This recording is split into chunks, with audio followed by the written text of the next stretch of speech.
Latina trauma responses that are normalized in our community, part 1. The first one is giving and giving until you start to lose your sense of self. In the trauma world, this is called fawning. Fawning happens when we don't feel safe. We naturally just submit to, whoever or whatever we feel threatened to so that we can survive. You see this happening a lot in our culture due to being raised around machismo, where women are treated poorly, and in order to survive this abuse, whether it's physical, mental, or emotional, or even spiritual, we submit.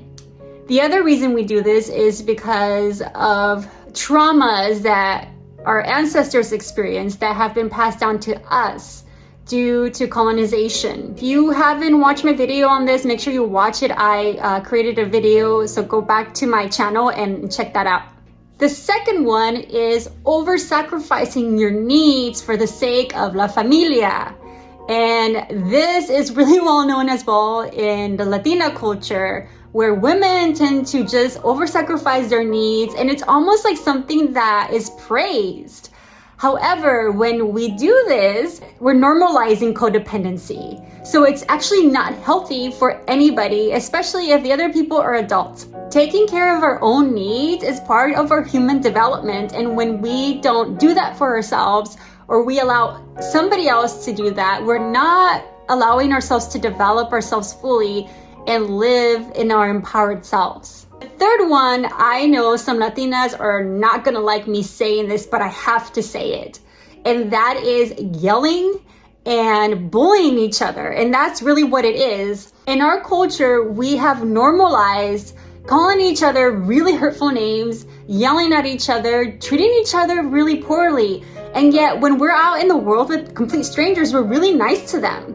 Doing this is actually really harmful because it starts to happen from a very young age. And what happens is when a child grows up in an environment where they're constantly being yelled at and called really terrible names, it starts to mess with their self-esteem and their ability to develop. So they're not fully developing themselves, and they grow up feeling not very confident in themselves, not feeling empowered in themselves, and they get used to being treated this way. So then it becomes natural to be abused, to be treated poorly.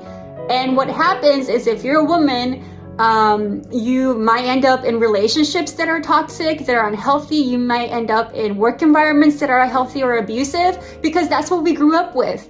And though we think it's cute and enduring, it's actually not healthy for our minds and our emotions and our spirit. It's actually very harmful. So this is something that we need to stop, because it's literally trauma that's being passed down from our family to us. It's just disguising itself as something enduring or something cute, when in reality it is not. It's actually causing a lot of harm.